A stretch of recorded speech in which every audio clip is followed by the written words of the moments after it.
Time is precious, and so are our pets. So time with our pets is extra precious. That's why we started Dutch. Dutch provides 24/7 access to licensed vets with unlimited virtual visits and follow-ups for up to 5 pets. You can message a vet at any time and schedule a video visit the same day. Our vets can even prescribe medication for many ailments, and shipping is always free. With Dutch, you'll get more time with your pets and year-round peace of mind when it comes to their vet care. Welcome in, everybody, to the Talk is Cheap podcast, your number one destination for everything New York Giants. I'm your host, Brian Novozinsky, joined here by my co-host, Darryl Slater. And I think we know where we're starting today. Obviously, the NFL draft just happened. I think the Giants of most teams, like you kind of look through every grading, or ranking of all these draft classes that all these teams had. And the Giants pretty much everywhere are like in top 5 considerations. So, we will either be the proverbial turd in the punch bowl today, or we will keep going with that, top 5 kind of rankings for these Giants and their 2025 draft class that they just had, obviously led by Abdul Carter and Jaxson Dart, who they took in the first round. Darryl, how are you today? And I guess your general thoughts, just kind of lead-in thoughts about this draft the Giants just had. Yeah. Excuse me, I'm drinking a little punch with a turd in it. So I must have missed the biblical proverb about that your proverbial, nitpicking, being a jerk as usual. So, I think, look, I don't know. How do they rank against other teams? Let's be honest. You and I spent, and look, it's not like we're asking for combat pay here, people. Like we spent, from Thursday through Sunday with blinders on, fully pretty much immersed in the Giants draft, except for, obviously knowing the other significant things that happened and the Shedeur Sanders, the long national nightmare that was Shedeur Sanders and, getting drafted 144th overall or whatever it was. And I'm sure we'll get to that in terms of who the Giants preferred at quarterback, but we had our blinders. I can't speak with any great amount of knowledge on how the Giants did compared to other teams, right? So I'm not going to, pretend to, did they do a good job for what they had to do? I think that they did. Obviously, you have to add the time will tell caveat. Like, how did they do compared to other teams?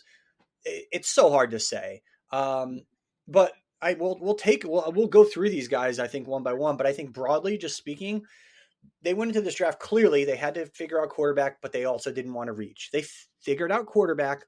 Okay, asterisk. Figured it out we don't know, but they figured out quarterback and they didn't reach. Okay, check mark. They needed interior D-line help. They did get that. They needed to be in a position to take a great best player available. They did that with Abdul Carter 3. Other positions they probably should have addressed. Running back, certainly one of them. Cam Skattebo. Interesting pick, right? Guard, they had to address that clearly. Is Marcus Bowe the 5th round a little too low for that? Maybe, but they addressed it. And then a couple 7th round picks, of course. But there are areas they didn't address, receiver, and we'll get to all that. But I think on a whole, they did a good job. And I think let's give, as much as we criticize Joe Schoen, rightfully so, he did a nice job in the middle rounds last year. Drew Phillips, Tyrone Tracy. That's where he's got to nail this draft. He's got the Alexander, Skattebo, Bowe picks, though, and clearly the quarterback, are going to help either going to boost this draft or contribute to sinking it. So, I think fine overall. I think fine. Yeah. Yeah. And I would say the balance that Shane found between, finding the best player available, which obviously, again, like you mentioned, he did that with Abdul Carter, obviously, because that wasn't necessarily a big position of need for them. He found a good balance between doing that and also finding, some of these position needs that he needed. I think Marcus Bowe is another good example of that. A lot of people had him going a lot higher in this draft. I think there was even something I saw where his draft party he hosted it on day 2. Even though he obviously went as a day 3 pick. So, that could mean nothing, but that also could mean, an indication of this is a guy that thought he was going to be a day 2 pick. And I think a lot of, pre-mock drafts, pre-draft mocks that had him doing that. the interesting question now that I think has to stem from all of this, and again, before we kind of go through it pick by pick and break that down, I thought this year's draft and last year's was really strong. The Giants look like they finally have a good young core, but here's the magic question. Will Schoen survive to see the fruits of his labors here, basically? Is this enough to save his job? Let's say this year's draft class winds up being like last year's, where it's like, oh, like nationally praised and acclaimed and whatever. Is that enough, even with, like, let's say, like, we did this morning, like a game by game kind of prediction? If they go 5-12, is that enough to save their job? Okay, so let's just get right into quarterback then. We'll get back to Carter, but okay. So we picked him 5-12 this morning. Yes, it's too early to do game by game picks. Yes, this game by games, the actual schedule, aka the order of the games, doesn't come out till May 14th. Mark your calendars or whatever. Okay, but who cares? It's sports. Lighten up. We did some picks. Okay, who cares? So it's fun. All right, you don't want to read it, don't read it. But 5-12 is what we had him. But I think that I put an asterisk at the end as I was going through those game by games. You did the home games, I did the road games. The Saints game is an interesting one because we all know their quarterback situation is weird. So that's a potentially winnable game for the Giants. So you're looking at 5 or 6 wins. Definitively, clearly, because our picks are going to be right. That's what it's going to be. We all know it. So let's just state it as fact. They'll win 5 or 6 games, at least for the purposes of this. Will that be enough? That's like right on the fence. Like, I think if they win 4 or fewer, even if Jaxson Dart, all right, I'll get to Jaxson Dart. But if they win more than 6, I think they're in okay shape. But in this middle ground of 6, 5, 4, that's where it becomes like, to your question, will they save their jobs? Will their jobs be saved? It comes down to one guy. Let's not overcomplicate it. It's not the rest of the draft. It's Jaxson Dart, period. End of discussion. Like, that's it. So they got a quarterback whisperer coach who wanted this quarterback. They passed on Shadur Sanders twice. They give away 2 third-round picks to move up 9 spots for Jaxson Dart, second quarterback off the board, passed on Shuck, passed on Milroe, passed on Sanders, right? Again, just like last year when they passed on Nix, Penix, McCarthy. Right, so he's going to be compared to all these guys. If Russell Wilson struggles early, it'll be interesting to see how quickly they go to Jaxson Dart, whether he's ready or not, because they need to show John Mara that this kid is showing progress under the tutelage of Brian Daboll, right, in order to save their jobs. Because if they go the whole year with Russell Wilson and they go 5-10, if that somehow happens, if Jaxson Dart's like not ready enough to play, they're gone. Ditto at 6-11. Mm-hmm. I mean, maybe if Russell Wilson fully plays the whole year, leads them 7-10, maybe they stay.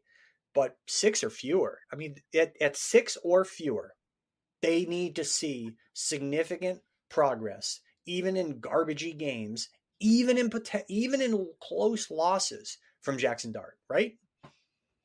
Right. No, definitely. And I think there's a scenario too where let's say the Giants start, I don't even know, like 0-6 or, with a abysmal record or something like that. Is there a scenario here where Jaxson Dart comes in and because I think that the calls will be, there'll probably be chance for Jaxson Dart or something that. Daboll puts him in and under Daboll's tutelage, like he winds up being kind of a stud. Maybe there's a scenario here where Daboll kind of keeps his job and Schoen doesn't. Obviously, this is steps and steps down the way, and we'll kind of cross that bridge when we get there. But just talking about it, see that now. I only say that because you bring Daboll in to try to fix the quarterback situation, right? Like, that's the reason they brought Daboll in. Maybe if they have a good if he shows that he could be a good quarterback whisperer with this against a hard schedule with Jaxson Dart, maybe. Either way, I think it's kind of that's kind of why I was kind of against them taking a quarterback in general. I want you to, if you're going to go full bridge, like have Russ and Jameis be your kind of bridge for this year. And unless you really truly believe that Jaxson Dart is your guy for years to come, then, and you're kind of banking on that because you traded up into round 1 to get him, right? I think they think that. Yeah. Yeah. So because if they didn't, they would have waited till round 3 or round 4 to take Jalen Milroe, or heck, take a swing at Shadur Sanders. Why not? Yeah, so it just a lot of interesting questions have kind of popped in my brain after this. It's like, well, I think you found a post for tomorrow. I think I might have. Could Daboll stay and Shane fired? There's your headline. So you talked yourself into your story for tomorrow. We don't have to talk about it after this. That's it. Look, well, let's just talk about Jaxson Dart then. Like when we talked about that, like is he the guy? Okay, I'm gonna sit here and say yes, he definitely is. Who the hell knows? I mean, stop. Like, let's just. No one knows enough. Right. Like, let's just assess it. Okay, so I'm not gonna sit here and say I crunch film on these guys. Let's stop pretending that we do this. Like these sports writers who do this. Come on, stop. Enough. You watch YouTube clips. You watch the highlights. You're not watching like all the lowlights. So they didn't. We know this was overall not a great quarterback class. They didn't reach on a guy at 3. They did best player available. And Jaxson Dart 25, fearless dude. We wrote a story you and I did for yesterday about it. Mm-hmm. Super fearless in every way. They need to teach him to slide. He'll stand in the pocket and get hit. He's broad. He's big, broad. Maybe could withstand some hits. Right? Not super tall, but 220, whatever. He's going to need some polish, especially when it comes to like reading defenses. But that's a lot of arriving NFL quarterbacks, right? So. Like, why did they like him over these other guys specifically? Like, well, look, we're not going to bore you with the X's and O's, and I'm not going to pretend to know it. But I think he's like Dan Orlovsky, who knows a lot more about this than we do, sat there before the draft and talk about all the traits that Jaxson Dart had. Said he had more wow throws than anybody in this draft. It's going to come down to, like, as it did for Daniel Jones, decision making. Can this guy think on his feet and think on the fly? And that was something and stay healthy. And those are 3 things that Daniel Jones struggled with. And also have that fearless mindset. I don't know what's in Daniel Jones' head, but like clearly things, mentally just didn't go right at the end for him. And so all that mental resilience, that ability to process and make good decisions on the fly, that ability to stay healthy insofar as you can control that. I think you see signs of that in Jaxson Dart. No one was ever going to be a sure thing in this class, but I think I do see why they liked him. Let's see how it bears out. Like, is he like better than Sanders? Like, I don't know, man. Like, right? Like, you look at the I think one thing that people need to point out when you look at these college stats, like one dude played in the SEC, right? Put up these whatever numbers, and the other guy put up big numbers, but he played in the Big 12, right? I mean, they don't play any defense. I'm looking at it very simplistically here, but that's how we can look at it. Like, let's not pretend we're experts per se, and obviously Sanders had these issues in these meetings, including with the Giants, where he behaved in a way, we could say right or wrong or whatever. It doesn't matter what we think. It matters what the teams think, period. Okay. He behaved in a way that was not acceptable to these teams, period. They're the ones making the decisions. All right. Is that right or wrong? Will they be proven right or wrong? Should teams be that upset when a player bristles in those meetings? I don't know. Like, maybe they shouldn't, but they were. That's the case. That's the reality. And that's why and of course he didn't participate in a lot of the pre-draft stuff, Sanders, right? Didn't help himself. Not overall, none of these quarterbacks are elite prospects, but he didn't help himself by brushing off some of that stuff. I'm curious to hear how you weigh, like, how you viewed Dart, like, and then also like the fact that they passed on Sanders. Like, what do you think it would have? You think that'll be a mistake, or maybe a mistake, or yeah. The interesting thing about Dart, I always go back because you talk about the fearlessness, the toughness, and I kind of I really liked what Clay Helton said too, in the story that you referenced. He said, like, when he would scheme against him, they played Ole Miss, either last year or a few years ago. Last year. And he said, like, when you're scheming against Jaxson Dart, and this is a guy who coached him at USC too, you have to almost treat him like he's a running back. Like, so that was kind of stuck out to me. That kind of speaks to his toughness, of course, and is almost that fearlessness too, to do whatever he has to do to move the sticks there.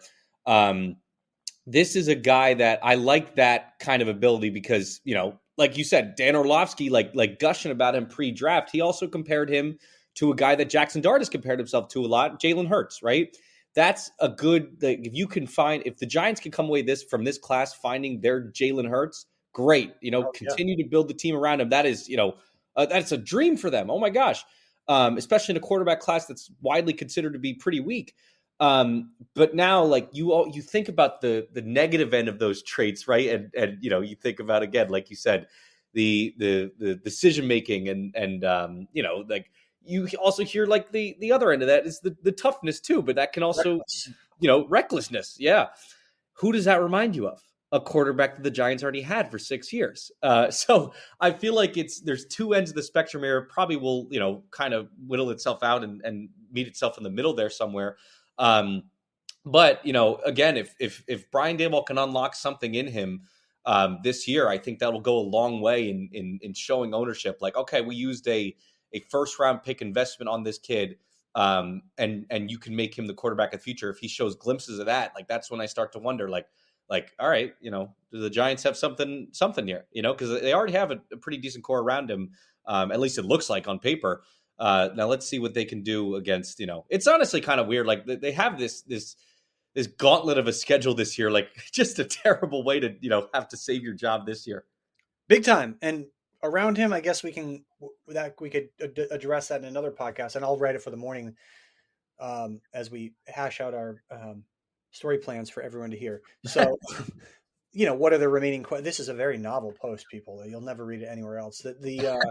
Then the remaining needs, and I think your point about the people around him, I think fair, but probably some concerns at receiver. Like let's Darius Slayton, good but not great.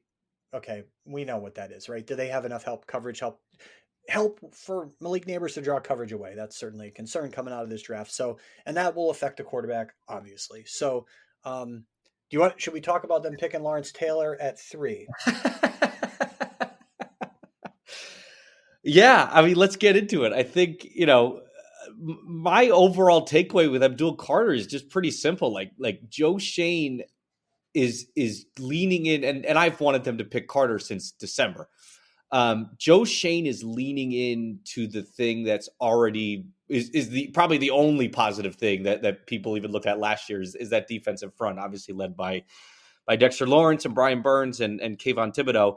That was their biggest strength, and they leaned into it in an emphatic way. And I wrote months ago that the only way the Giants were going to kind of slay this toughest schedule that they have, the toughest schedule in the NFL that they have next year, was leaning into that defense. That now they did it in free agency by improving the secondary, Javon Holland, obviously Paulson Adebo, and now they're doing it by obviously picking the best player available at a position where you already had two pretty solid guys in Brian Burns, Kayvon Thibodeau. Obviously, compared to expectations, maybe not what you'd want, but obviously two pretty solid guys. And I think if Abdul Carter can be, even an iota of what Lawrence Taylor was, obviously that's a pretty big shoes to fill. Then this is but if he can be that elite edge rusher that a lot of people that think that he's going to be, then that just completely that's leaning into it. That is, improving a problem that wasn't even kind of a problem, but you're improving it in an emphatic way. So yeah, I think, and again, it's like they always say, you can never have too many edge rushers. Yes, it's kind of cliche at this point, but yeah, you kind of can't. So a couple things on Carter.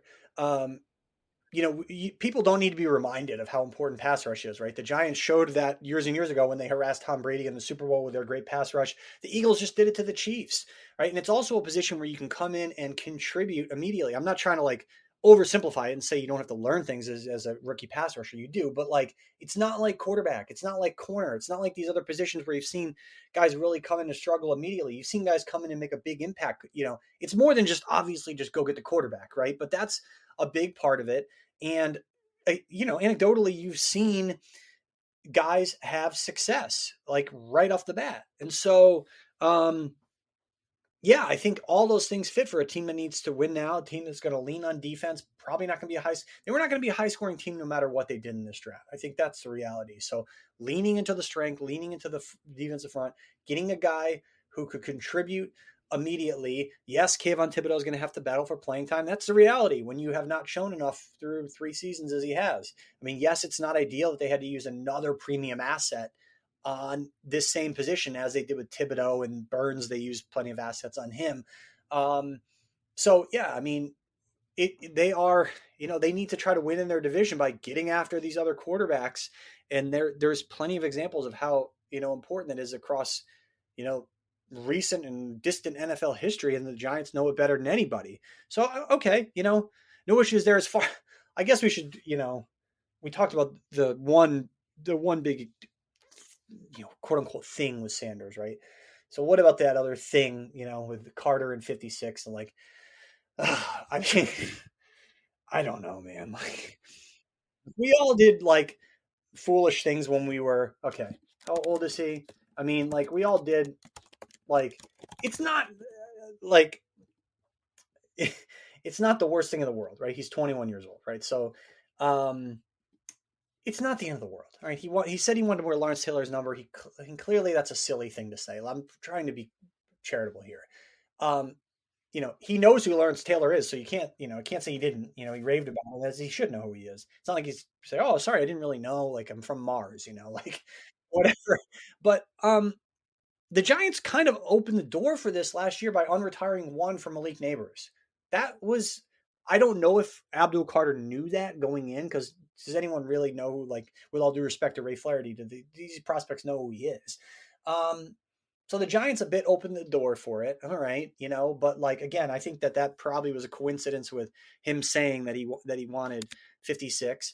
Come on. It's not even a discussion. This is ridiculous. The Giants were never going to, I mean, they didn't have control over the setting in which he said it. Like he popped off in a podcast. Like if he were to ask them behind the scenes, like, hey, should I ask for 56?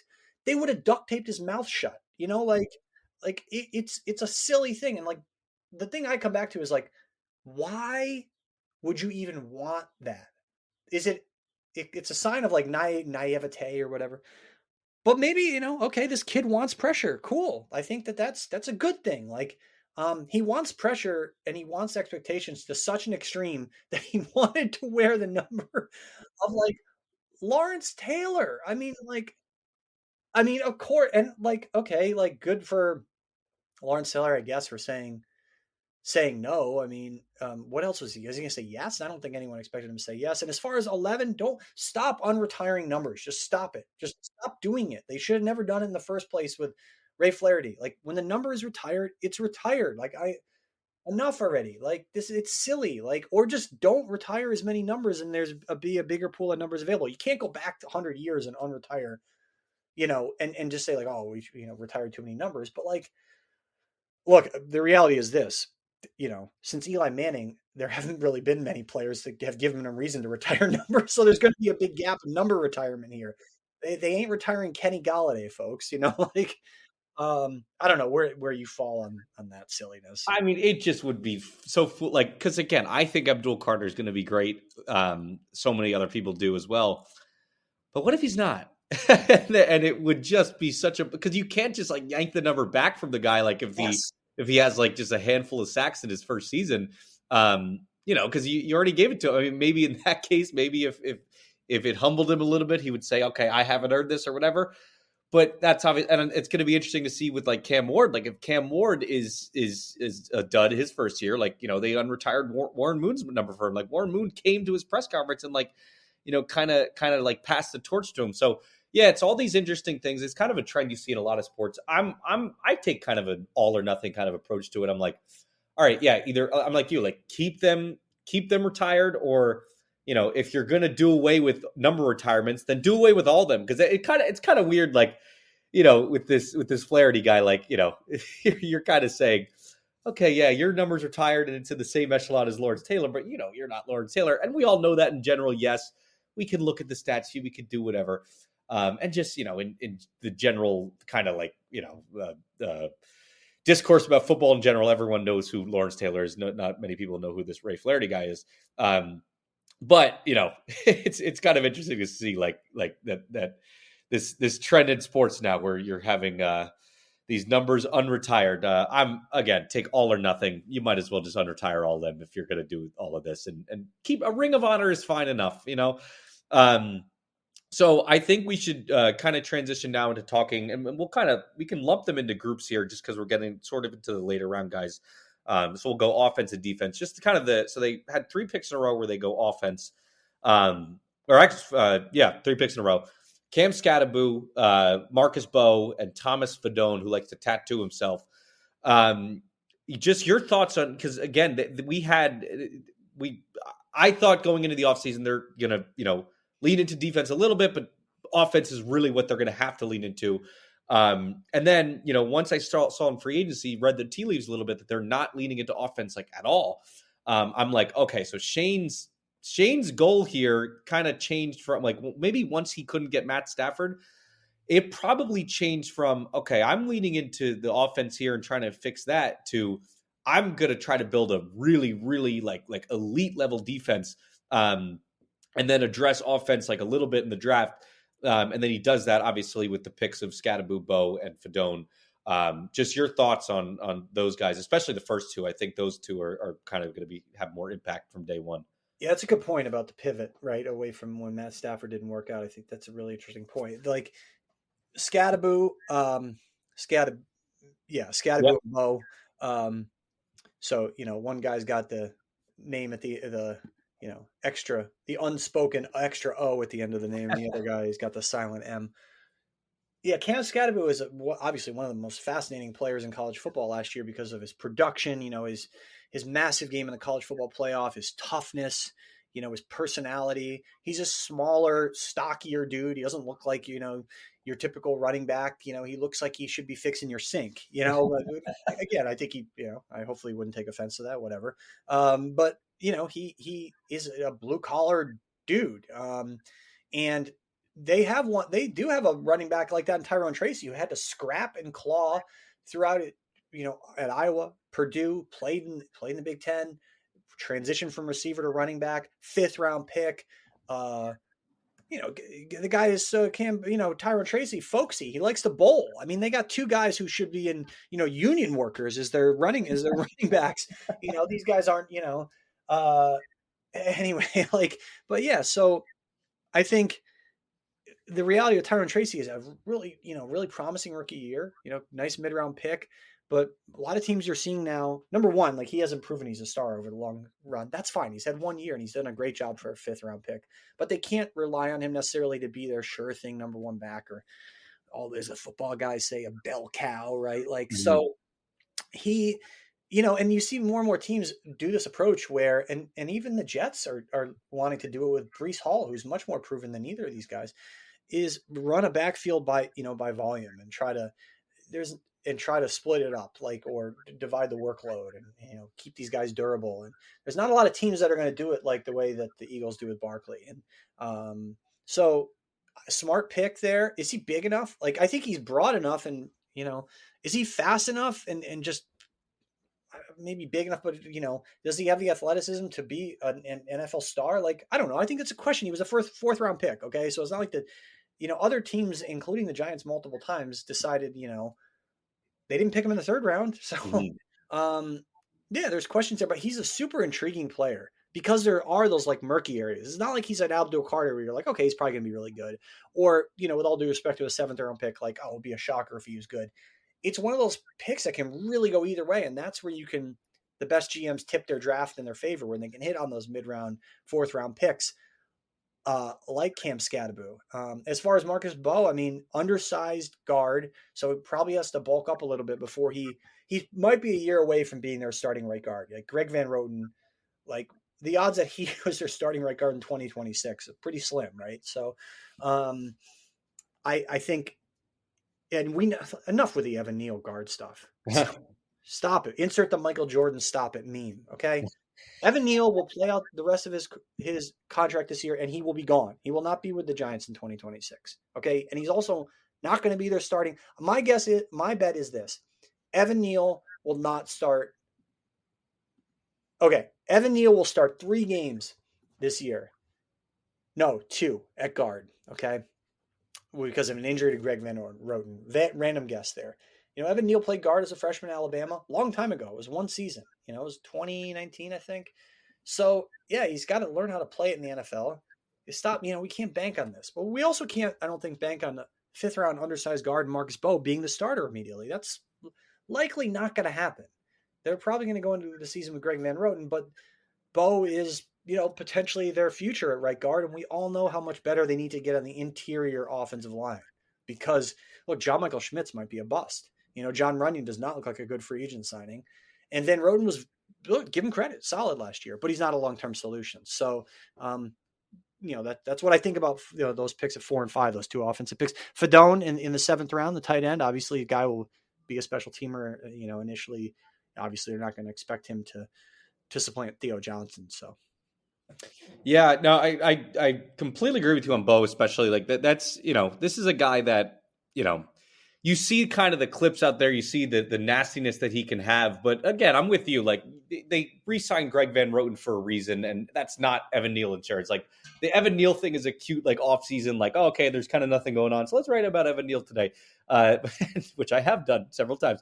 That it's just not going to happen. This is we're talking about a guy that has proven over and over again that he's not somebody that can be relied on at regardless of the position. Like if Evan Neal was some all-pro right guard, he would have shown that last year. Like and Brian Daboll, would have seen that in practice. Carmen Bracillo, who Giants fans lauded at the beginning of the season, would have seen that in practice, and it just never happened. It never translated to the game.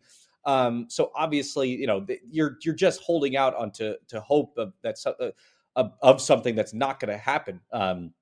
So yeah, I like the Bo pick for that because it gives them kind of a next man up kind of thing. And somebody that you hear this with quarterbacks a lot. You wait in the wings a little bit. You're a guy that learns behind. Jaxson Dart's going to do that this year. He's going to learn behind Russell Wilson and see what he could do, in the next couple of years or whatever, maybe later on this season. That's going to be Marcus Bo this year too.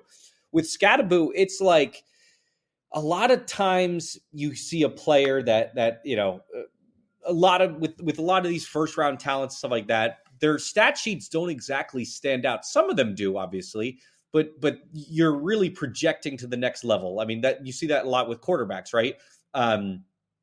Cam Ward might not have had the most passing yards or passing touchdowns last season in college football. But that there's a reason that the Titans drafted him first overall is because the traits were there. You could see that at the next level. Scadaboo's a little bit, different where it's like, yes, the reason that he got drafted so high is probably because of the stat sheet, but he also, because the traits at the next level, as you mentioned, like the size is not there. The speed, it really isn't there. He's just like kind of a bulky, like thick kind of dude. That's real physical, but his stat sheet might have elevated him a little bit. And kind of for good reason. Like this is a guy that there's an ineffable thing there with him that he just carried this Arizona State team to the college football playoff, like almost single-handedly. So you really like if Joe Schoen must have looked at this pick and he was just like, look, talent wins, right? Like this is a guy who's talented. This is a gamer who can bring it. Obviously when all eyes are on him, in that college football playoff game against Texas was so unbelievable that this is why he picked him. And this is, among other things. And I think that good little duo with him and Tracy could be a good little marriage next year because they're two different kind of players. Tracy's obviously a little faster, but I'm interested to see that pairing. And it kind of gets you away from the Devin Singletary signing, which was, the fumbles last year were just pretty bad. So you can't really rely on him. So it's going to be an interesting three backfield with the Giants next year. I'm intrigued to see it. Again, thought they would go a little bit more offensive minded. But Joe Schoen, credit to Joe Schoen for leaning into it. Cause that's what I told it. That's what I wrote months ago that he should lean into it. That's the way that he can win this season. And he did just that. And I guess lastly, the two defensive guys that we didn't touch on, Darius Alexander, Corey Black. Again, Corey Black probably going to be your special teams gunner kind of thing. Had some success at Oklahoma State. I watched him obviously a little bit going there. I was actually classmates with him at one point. And I saw a good scouting report on him, and it just summed up my exact thoughts on him. He almost anticipates too much. Like he goes with too much anticipation, which ends up doing him a disservice, because if you anticipate too much, you're going to get burned in the process. And that's Corey Black. And, it's Big 12 defense, as we talked about, Darryl. So, but Darius Alexander is a guy that you can get really, really excited about if you're a Giants fan. Yeah, I mean, they needed help at the interior D-line spot next to Dexter Lawrence. Rakeem Nunez-Roches has not been a good free agent signing. He's not a long-term solution. So, Alexander can be a guy who can perhaps help their run defense, which is an area that needed a ton of help. John Mara made it pretty clear, they need to get better run defense wise. And not that Shane Bowen needed to hear John Mara say that. He knows it. So if they can't stop the run, they're going to have a really hard time winning games, period. And so there's a younger guy in a replacement for Nacho at D tackle, and Darius Alexander, the 65th overall pick. I mean, a premium pick, no doubt about it, right? I mean, look they got Drew Phillips at 70 last year, and he was a difference maker. Then again, they traded up and got Jalen Hyatt the year before at 73. He has not worked out. And Josh, I'm randomly rattling off third round picks, but Josh Azudu, 67, hasn't worked out. So you've seen cases right there, right? 2022, 2023, guys in that neighborhood didn't work out. Last year, it did. So, that guy can pay dividends pretty quickly, when you're picked in that range. And you saw it with Drew Phillips last year. So that's something to watch, because, Rakeem Nunez-Roches has not been, impressive, and they needed to figure out something in the interior line as they try to, again, lean into their defensive front. So, solid pick there, in Alexander. And I think you spoke more authoritatively in Corey Black than I can. And, but yeah, I'm fine with the Alexander pick. Step up in competition, obviously. Went to Toledo. And all these other dudes that they picked, you talk about Carter, Penn State, then Dart, Ole Miss, and Scadaboo, Arizona State, Bo, Purdue, Fedone, Nebraska, and then Corey Black, Oklahoma State. These are all major conference guys. Yeah, you looked at the first round of the draft, and there was that stat about how large of a portion was SEC and even Big Ten guys. But obviously there's always going to be guys from these mid majors, and Darius Alexander is one of them. Every guy, I mean, I'm just looking at the pedigrees of these players they picked. Every single guy last year, major conference guy. And, you got to go back to the year before, and it was Trey Hawkins from Old Dominion, right? Was their last non-major conference guy. So again, they're not a surprise. That's probably the case for a lot of teams, but just an interesting observation there. So Darius Alexander coming up from Toledo, big step up in competition, a lot to ask. But there's an opportunity for him for sure. Oh yeah, sure is. And this is, again, a guy that, just to kind of give my 2 cents a little bit. I mean, he's an explosive guy. And I would say the conference thing definitely concerns me a little bit, and that's with any team that you're following and you're like, oh man, they picked a guy from Toledo. They picked a guy from the MAC, or you're playing on Tuesday nights. What are you doing?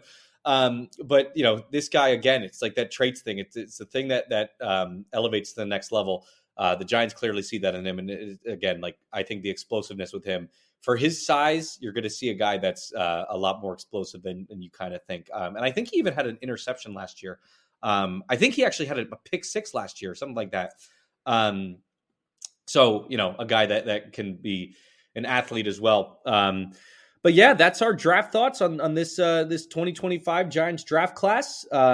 Be sure to check out all of our work at NJ.com/Giants to check out the stories that we obviously planned during today's podcast and all of our draft coverage. We had, dozens and dozens of stories out there on the Giants section, and on the future of what this regime what this draft means for the future of this regime, big picture takeaways, small picture takeaways, everything like that.